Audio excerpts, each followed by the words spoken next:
Brought to you by NBC bearing, भारताची पहिली bearing उत्पादक। समन्वय समितीची आजची बैठक तिन्ही पक्षाचे प्रमुख नेते आदरणीय रवींद्र चव्हाण साहेब, बावनकुळे साहेब, मुशीफ साहेब, शंभूराज, मी स्वतः, उदय सामंत यांची प्रदीर्घ बैठक या ठिकाणी झाली। आगामी येणाऱ्या स्थानिक स्वराज्य संस्थांच्या निवडणुकांमध्ये महायुती म्हणूनच राज्यभरामध्ये एकत्रितपणाने सामोरं जावं अशी आमची धोरणात्मक चर्चा झाली। 17 तारखेपर्यंत अर्ज भरण्याची प्रक्रिया त्या ठिकाणी आहे।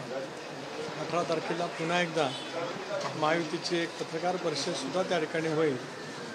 आमचे नेते आदरणीय देवेंद्रजी, अजितदादा, एकनाथराव शिंदे आपापल्या मंत्र्यांना, पालकमंत्र्यांना, संपर्क मंत्र्यांना, प्रभारींना तशाच पैकी सूचना देतील की शक्यतो त्या ठिकाणी महायुती म्हणून निवडणुकीला सामोरं जावं। अधिक जर काही शक्य झालं नाही तर कटुता होणार नाही, मनभेद होणार नाही, या संदर्भातली सुद्धा काळजी त्या ठिकाणी घ्यावी। पण अधिक भर आमचा महायुती म्हणून निवडणुकीला सामोरं जाण्यावरती आजच्या चर्चेच्या माध्यमातून त्या ठिकाणी होतं। तुमच्या मतदारसंघामध्ये तुमच्या पक्षाचा उल्लेख काही महायुतीतले आमदार दलालांचा पक्ष असा करतात, रायगडमध्ये दुसरीच पाहायला मिळते आहे, मला मान्य आहे। पण शेवटी मी प्रदेशाध्यक्ष आहे, त्यामुळे या कुठल्याही विषयावरती मी काही बोलणार नाही। याची नोंद ज्या पक्षाच्या नेत्यांनी घ्यायची आहे ती घेतील, समन्वय समितीचे प्रमुख नेतेसुद्धा त्या ठिकाणी घेतील। अशा प्रकारच्या वक्तव्याने महायुतीच्या इमेजला तडा जात नाही का? आता हे प्रत्येकाने ठरवायचं आहे।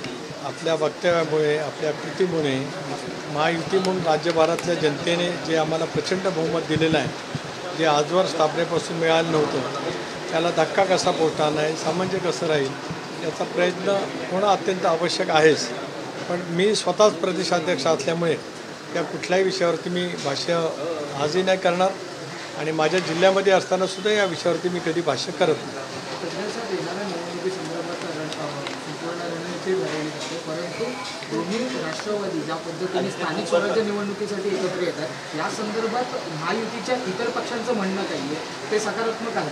नाही, या संदर्भातली काही चर्चा आज त्या ठिकाणी झाली नाही। बाय अँड लार्ज इतर महायुतीलाच कसं समर्थन मिळेल, पाठबळ मिळेल याचा प्रयत्न केला गेला पाहिजे। ते करण्यासाठीच आमचे सगळे पालकमंत्री, संपर्कमंत्री या सर्वांनीच ज्या ज्या ठिकाणी प्रभारी नेमलेले आहेत त्या सर्वांनीच प्रयत्न करावा आणि या सगळ्याचा आढावा 17 तारखेपर्यंत होईलच।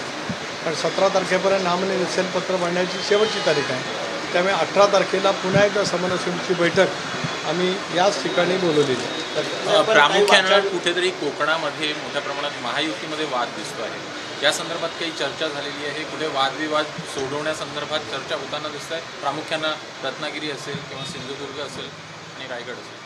आणि या संदर्भामध्ये जरूर समन्वय समितीचे नेते म्हणून त्या ठिकाणी बोलण्याचा प्रयत्न करतीलच।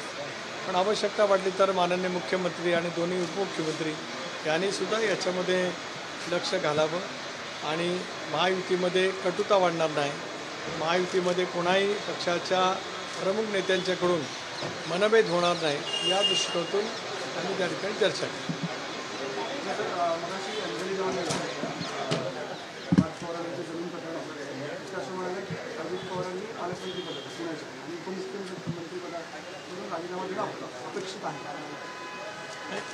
मला काही माहीत नव्हतं की अंजलीताई दमाने इथे आहेत।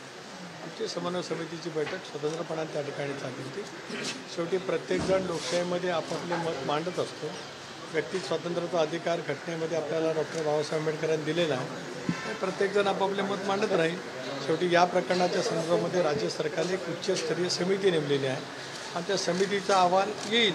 महिनाभरामध्ये समितीने अहवाल द्यावा आणि त्या अहवालामध्ये नेमकं या प्रकरणामध्ये काय झालेलं आहे त्याची स्पष्टता आपल्याला पाहायला मिळेल। चंदगडमध्ये दोन्ही राष्ट्रवादी शांतता ठेवायची भाषा केली जाते किंवा समन्वय समितीमध्ये तसा सूर असतो, पण ही वक्तव्य किंवा वाचाळवीरांकडून जी एकंदरीत वक्तव्य येतात ते तुमच्या संदर्भात असतील किंवा महायुतीला डॅमेज होण्यासंदर्भात आहे, ती काही थांबताना दिसत नाही। त्याला काहीतरी लॉजिकल एंड झाला पाहिजे, याच्यात आमचं एकत्रितपणाने चर्चा झाली, ज्यामध्ये मी मागे सांगितल्याप्रमाणे समन्वय समितीचे सगळे 6 सदस्य आम्ही त्या ठिकाणी उपस्थित होतो। त्यामुळे गांभीर्याने या विषयावरती चर्चा झाली। त्यावरती योग्य पद्धतीने ज्यांच्याकडनं वक्तव्य होत आहेत त्यांना सूचना दिल्या जातील असं आज आम्ही त्या ठिकाणी ठरवले. पण एकूणच पद्धतीनं दोन्ही राष्ट्रवादी एकत्रित येऊन निवडणुका लढतायत असं स्थिती राज्यातील इतर ठिकाणी असू शकते का? तसं इतर कुठल्याही ठिकाणी नाही. आपातच परिस्थितीमध्ये कुठे काय झालं असेल तर त्याच्या संदर्भातील चर्चा होईल. Brought to you by NBC bearing, भारताची पहिली बेअरिंग उत्पादक.